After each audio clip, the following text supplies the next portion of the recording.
The evening air was heavy with silence when the doorbell rang. I paused, the dish towel still in my hands, and glanced toward the monitor. There they were, my mother-in-law and her eldest daughter, Claire, standing side by side on the porch.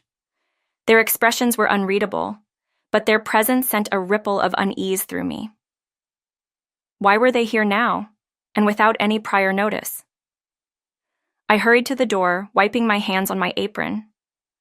As I opened it, the brisk winter wind rushed past me, carrying with it a sense of foreboding. "Oh, good, you're here," my mother-in-law said briskly, stepping past me without waiting for an invitation. Claire followed closely behind, a clipboard tucked under her arm. "Please bring everything in," my mother-in-law called out, and to my astonishment, movers began filing in. "Excuse me, what is going on?" I demanded, my voice trembling.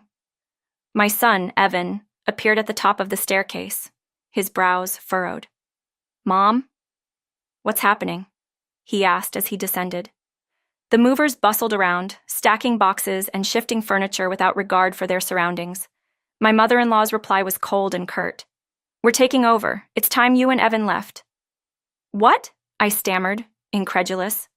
Claire nodded solemnly, avoiding my gaze as she began checking items off her list. My mind reeled as I tried to comprehend their words. Evan, visibly upset, placed himself protectively in front of me. "This is our house. You can't just do this," he exclaimed. "It's no longer yours," Claire said, her voice void of emotion. "Legally, the house belongs to the estate now. You're welcome to stay elsewhere while we handle things here." Their words felt like a slap. This house, the one my late husband Alex and I had built together, was our sanctuary. Even after his passing 2 years ago, I had held on, ensuring Evan had a stable home. "This is absurd," I said firmly, finding my voice. "You can't just show up unannounced and take over." But my protests were met with icy indifference.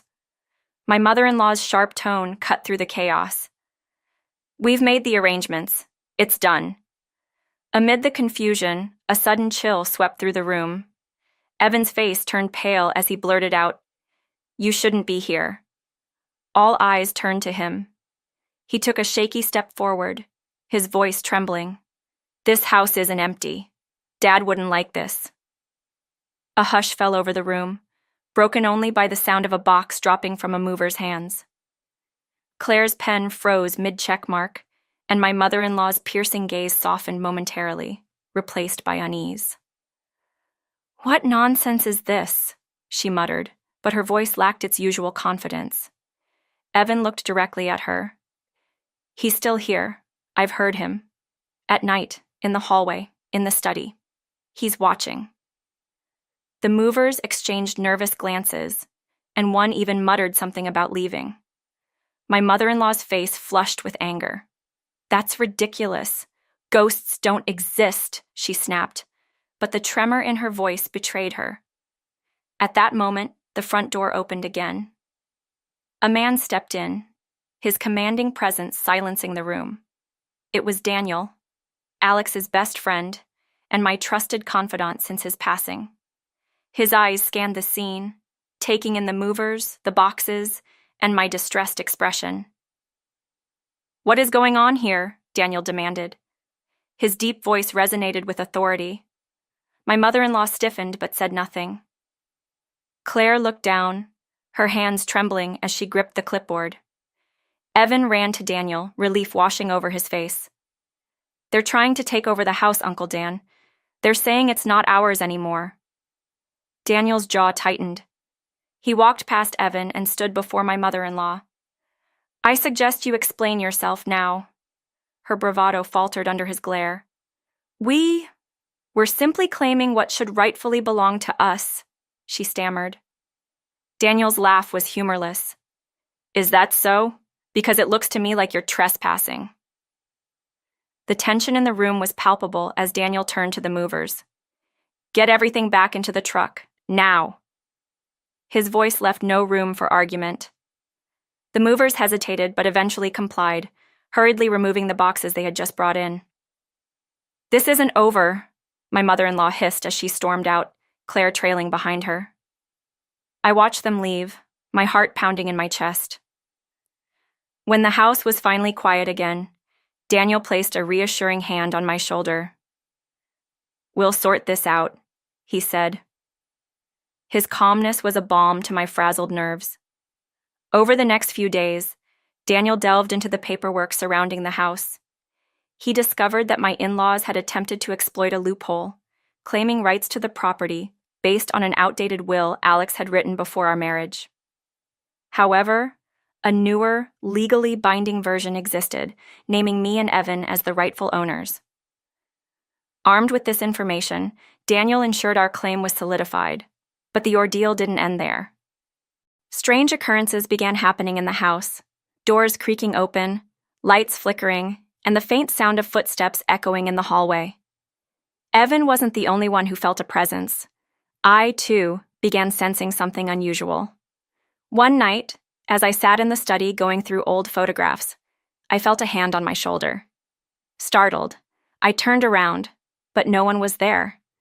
My heart raced, and I whispered, "Alex?" The air grew still, and for a moment I thought I heard his voice, faint but unmistakable. "Take care of them."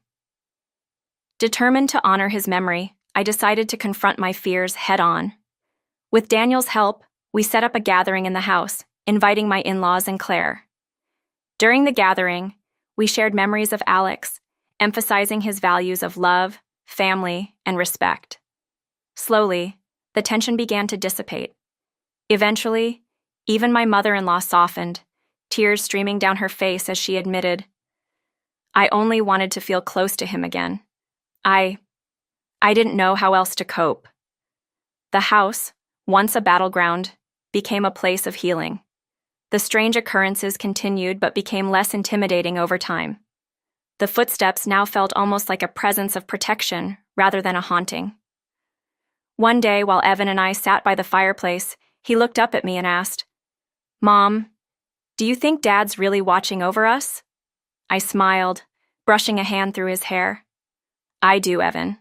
I really do." Life began to settle into a rhythm. My mother-in-law, though still prone to sharp remarks, showed more warmth toward Evan during her visits. Claire, burdened with guilt, became a quiet but dependable presence, often dropping by to check on us. But the house had one more secret to reveal. While cleaning out the attic one afternoon, I stumbled upon a sealed box tucked away in a corner. Inside, I found letters, old correspondence between Alex and his father. They revealed a side of my husband I had never known. He had been a peacemaker, constantly trying to bridge the gap between his own dreams and his parents' rigid expectations. I shared the letters with Evan that evening. As he read through them, his eyes welled up with tears. "Dad really wanted everyone to get along," he murmured. "He did," I said, my voice soft, "and maybe we can still make that happen." Inspired, Evan and I began a new tradition. Every month, we invited family members to dinner.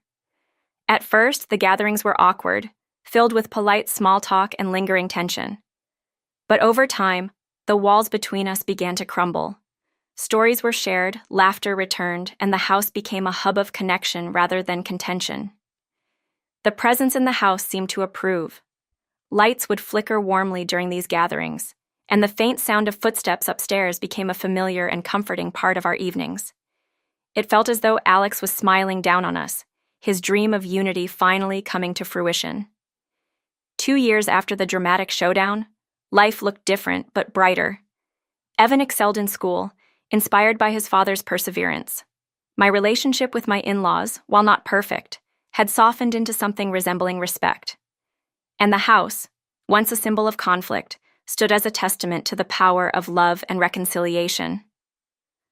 One evening, as I sat by the fireplace, a gentle breeze swept through the room, carrying with it the faint scent of Alex's cologne. I closed my eyes and smiled, whispering, "Thank you for everything." And for the first time in years, the house felt whole again, filled with peace, love, and the enduring spirit of family.